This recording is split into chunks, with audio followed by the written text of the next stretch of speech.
In this video, you will learn how to create submodels in LeoCAD. With LeoCAD, there are two ways for building complex models in one workspace. The first option is just create every part of the model directly in the workspace. Add a base plate, then add a tree. This way could be unhandy.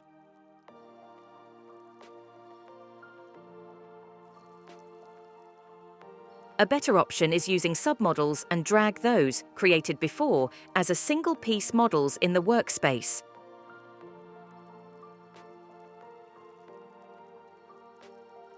Let's build a submodel.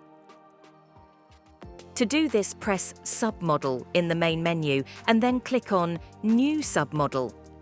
Now a little pop-up window appears and the default model name could be changed. Save the changes. Create the submodel the same way you created the main model.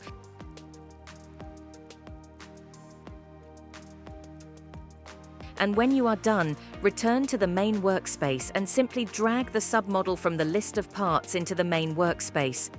It's also possible to add multiple instances of this same submodel too.